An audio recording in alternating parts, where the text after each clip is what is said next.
Hello, I'm reading Stephen King's Carrie. This is part 5. Now, this is the perfect book for the spooky season. I hope you enjoy it as much as I am. I have watched Carrie back in the 70s, but I've never seen it. I've never read it, actually. So, shall we begin? Mama magnified eyes swam in front of her. "You spawn of the devil," she whispered. Why was I so cursed? Carrie's whirling mind strove to find something huge enough to express her agony. Shame, terror, hate, fear. It seemed her whole life was narrowed to this miserable beaten point of rebellion. Her eyes bulged crazily. Her mouth, filled with spit, opened wide. "You suck," she screamed. Mama hissed like a burned cat.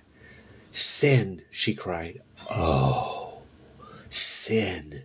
She began to beat Carrie's back, her neck, her head. Carrie was driven, reeling, into close blue glare of the closet.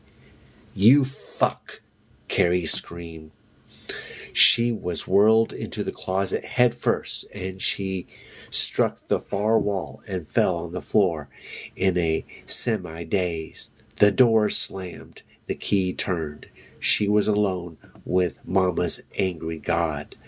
The blue light glared on a picture of a huge, bearded Yahweh who was casting screaming multitudes of humans down through a cloudy depths into an abyss of fire. Below them, black horrid figures struggled through the flames of Paradin, while the black man sat on a huge flame-colored throne with a trident in one hand. His body was that of a man, but he had a spiked tail and the head of a jackal. Chapter 5.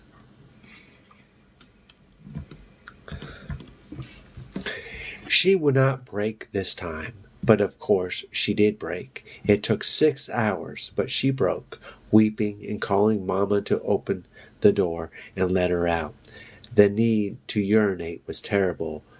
The black man grinned at her with his jackal mouth, and his scarlet eyes knew all the secrets of woman blood.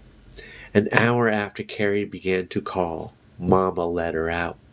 Carrie scrabbled madly for the bedroom, and it was only now 3 hours after that, sitting there with her head bowed over the sewing machine like a penitent, that she remembered the fear of Mama's eyes, and she thought she knew the reason why. There had been others when Mama had kept her in the closet for as long as a day at a stretch, when she stole the 49-cent finger ring from Schubert's 5 and 10, the time she had found the picture of a flashy Bobby Pickle under Carrie's pillow. Carrie had once fainted from the lack of food and the smell of her own waste, and she had never spoke back as she had done today. Today she had even said the evil word, yet Mama had let her out almost as soon as she broke. There the dress was done. She removed her feet from the treadle and held it up to look at it. It was long and ugly. She hated it. "Mama, may I go to bed?" Yes, Mama did not look up from the dolly. She folded the dress over her arm. She looked down at the sewing machine. All at once, the treadle depressed itself. The needle began to dip up and down, catching the light in steely flashes. The bobbin whirled and jerked. The side wheel spun. Mama's head jerked up, her eyes wide. They looped matrix at the edge of her dolly, wonderfully intricate, yet at the same time as precise and even, suddenly fell in disarray. Only clearing the thread, Carrie said softly, "Go to bed," Mama said curtly, and the fear was back in her eyes. Yes. Mama,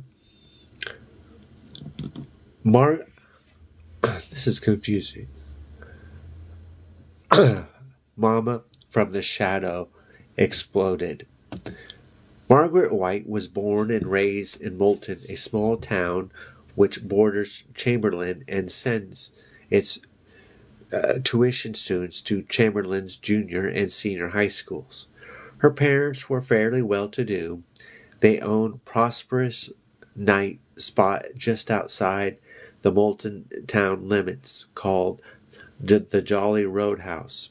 Margaret's father, John Brigham, was killed in a barroom shooting incident in the summer of 1959. Margaret Brigham, who was then almost 30, began attending fundamentalist prayer meetings. Her mother had become involved with a new man, Harold Allison, who she later married, and they both wanted Margaret out of the house. She believed her mother Judith and Harold Allison were living in sin and made her views known frequently. Judith Brigham expected her daughter to remain a spinster to the rest of her life. In the pungent phraseology of her soon-to-be stepfather, Margaret had a face like the ass end of a gasoline truck, and the body to match. He also referred to as a little praying Jesus. Margaret refused to leave until 1960, when she met Ralph White. At a revival meeting in September of that year, she left Brigham residence in Mountain and moved to a small flat in Chamberlain Center.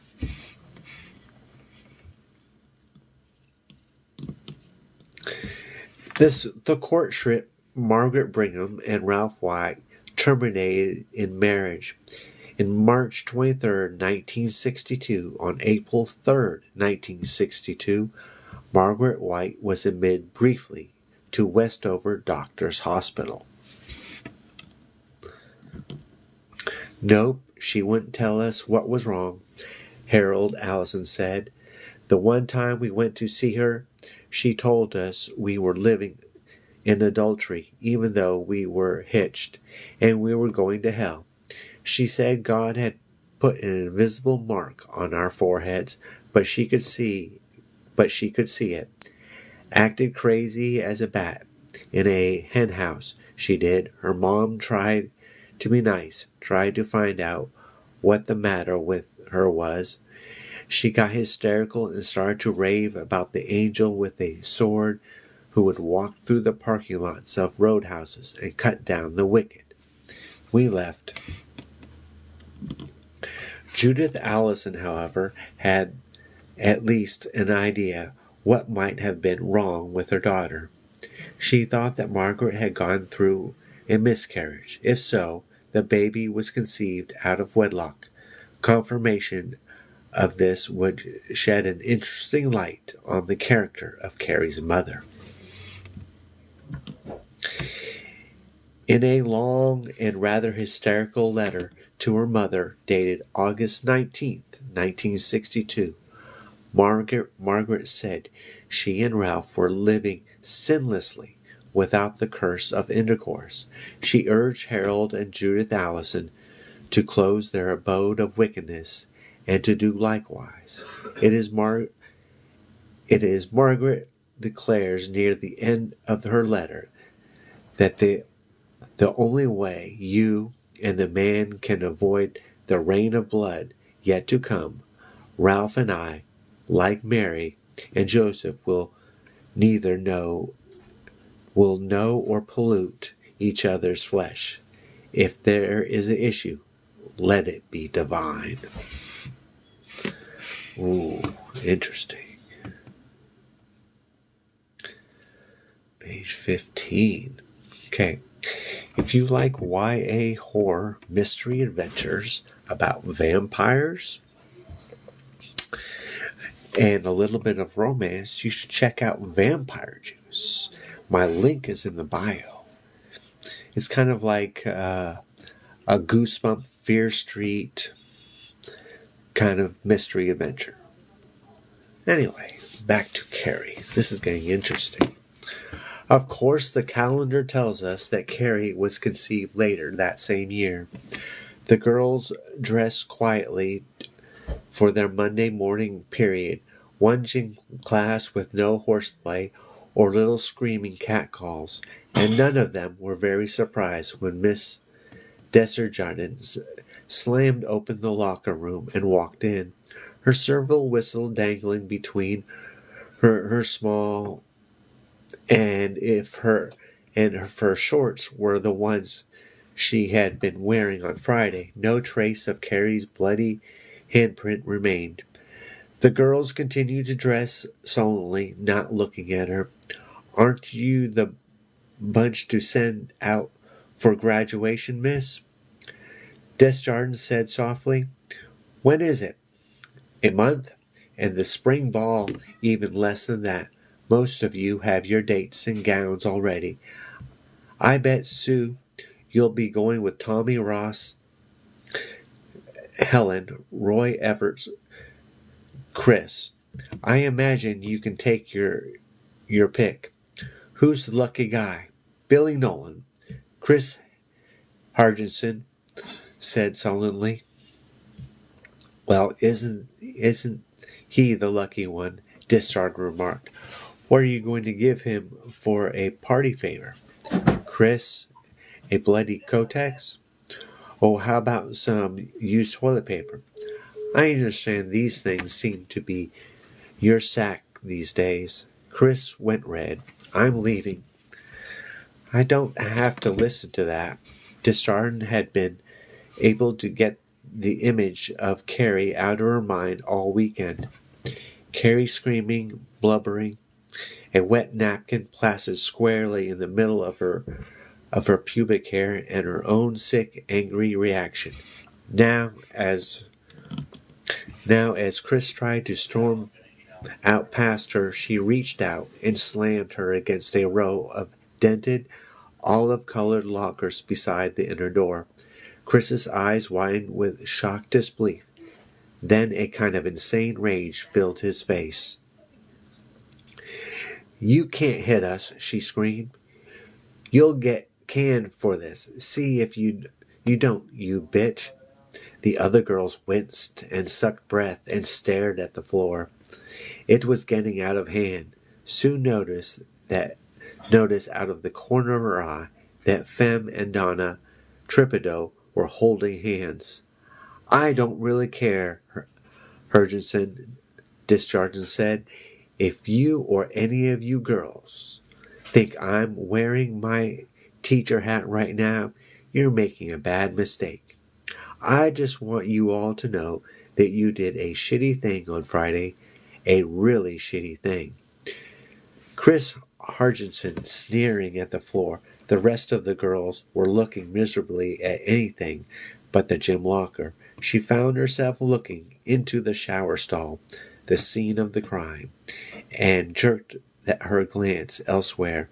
None of them had ever heard a teacher call anything shitty before. Did any of you stop to think that Carrie White has feelings? Do any of you ever stop to think? Sue, Fem, Helen, Jessica, any of you? You think she's ugly? Well, you're all ugly. I saw it on Friday morning. Chris Hargensen was mumbling about her father being a lawyer. Shut up, Desjardins yelled in her face. Chris recoiled so suddenly that Her head struck the lockers behind her. She began to whine and rub her head. One more remark out of you, Desjardins said softly, and I'll throw you across the room. Want to find out if I'm telling the truth? Chris, who had apparently decided she was dealing with a madwoman, said nothing. Desjardins put her hands on her hips. The voice has decided on punishment for the girls. Not my punishment, I'm sorry to say. My idea was 3 days suspension and refusal of your prom tickets. Several girls looked at each other and muttered unhappily. That would have hit you where you live, Desjardins continued. Unfortunately, Ewan is staffed completely by men in its administration wing. I don't believe they have any real conception of how utterly nasty what you did was. So 1 week's detention. Spontaneous sighs of relief. But it's to be my detention in the gym, and I'm going to run you ragged. I won't come, Chris said. Her lips had thinned across her teeth. That's up to you, Chris. That's up to all of you. But punishment for skipping detention is going to be 3 days suspension and refusal on your prom tickets. Get the picture? No one said anything. Right. Change up and think about what I said. She left. Utter silence for a long, stricken moment. Then Chris Hutchinson said with loud, hysterical stridency, "She can't get away with it." She opened a door at random and pulled out a pair of sneakers and hurled them across the room. I'm going to get her, God damn it. God damn it. See if I don't. If we all stick together, shut up, Chris, Sue said, and was shocked to hear a dead adult lifelessness in her voice. Just shut up. This isn't over, Chris, Hardison said, unzipping her skirt with a rough jab and reaching for her fashionably frayed green gym short. This isn't over by a long way. And she was right. All right. This is from The Shadow Exploded. This is like a reference to a newspaper. Okay. In the opinion of this researcher, a great many of the people who have researched Carrie White, the Carrie White matter, either for the scientific journals or for the popular press, have placed a mistaken emphasis on a relatively fruitless search for incidents of telekinesis in the girl's childhood. To strike a rough analogy, this is like spending years researching the early instance of... I'm not even going to say that word. Oh, no. All right. This spectacular incident of the stones serves as a kind of red herring in this respect.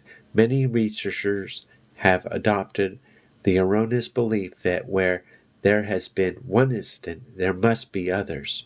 To offer another analogy, this is like dispatching a crew of meteor watchers to Crater National Park because a huge asteroid struck there 2 million years ago. 2 million years ago. To the best of my knowledge, there are no other recorded instances of telekinesis in Carrie's childhood. If Carrie had been an only child, we might have had at least hearsay reports of dozens of other minor occurrences. In the case of Andrea Collins, we are told that following a spanking for crawling out on the roof, the medicine cabinet flew open, bottles flew to the floor, or seemed to hurl themselves across the bathroom door, flew open and slammed shut, and let at the climax of the manifestation, a 300-pound stereo cabinet tipped over and records flew all over the living room, dive-bombing the occupants and shattering against the walls. Ooh. Okay, for your own information, the full video of this will appear on YouTube. Significantly, this room is from one of Andrea's brothers, as quoted in the September 4th, 1955 issue of Life magazine. Life is hardly the most scholarly or unimpeachable source, but there is a great deal of other documentation. I think that the point of familiar witnessship is served. In the case of Carrie White, the only witness to any possible prologue to the final climatic events was Margaret White, and she, of course, is dead.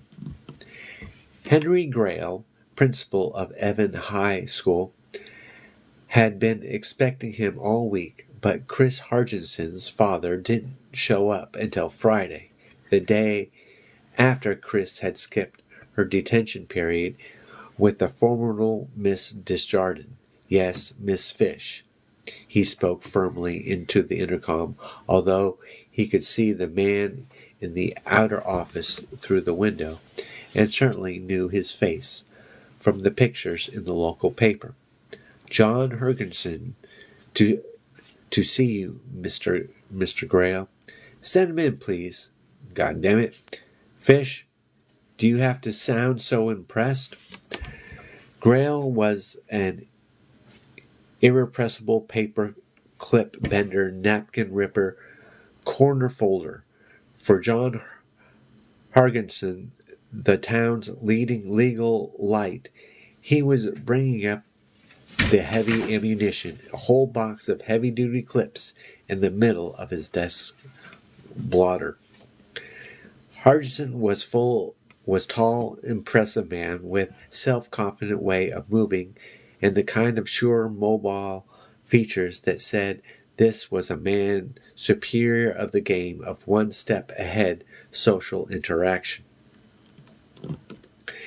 He was wearing brown Seville rose suit with subtle glints of green and gold running through the weave that put Grail's local off-the-rack job to shame. His briefcase was thin, real leather, and bound with glittering stainless steel. The smile was faultless and full of many capped teeth, a smile to make the hearts of lady jurors melt like butter in a warm skillet. His grip was major league, all the way, firm, warm, long. Mr. Gale, I've wanted to meet you for some time now. I'm always glad to see interested parents, Grail said with a dry smile. That's why we have Parents' Open House every October. Of course, Hurchison smiled.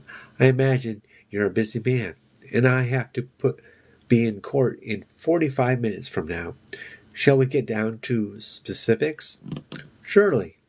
Grail dipped into his box of clips and began to mangle the first one. I suspect you are here concerning the disciplinary action taken against your daughter, Christine.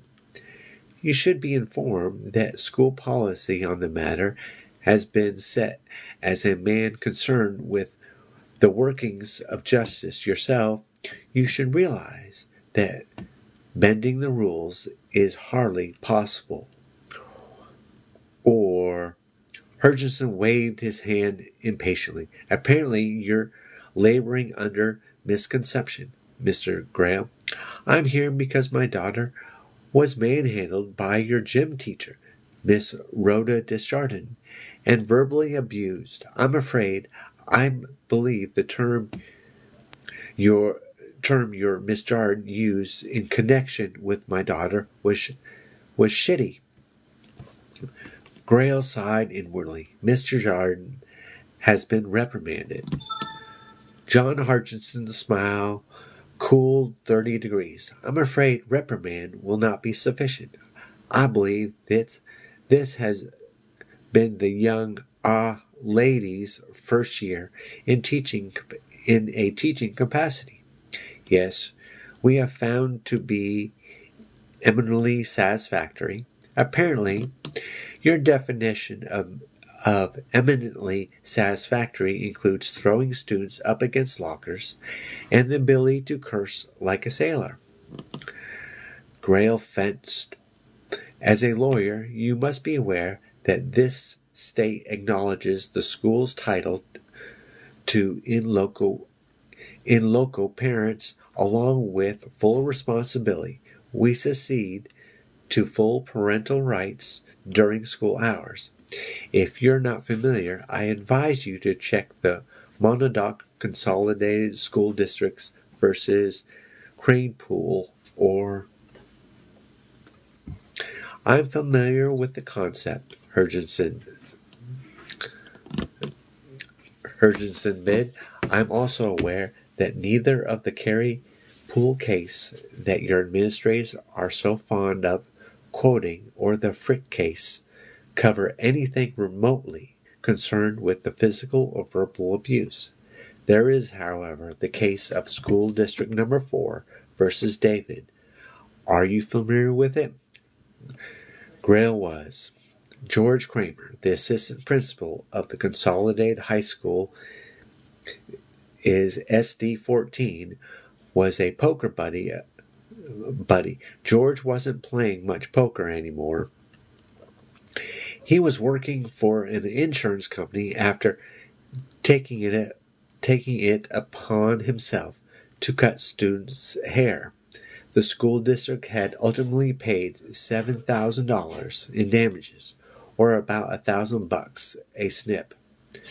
Grail started on another paperclip. Let's not quote cases at each other, Mr. Grail. We're busy men.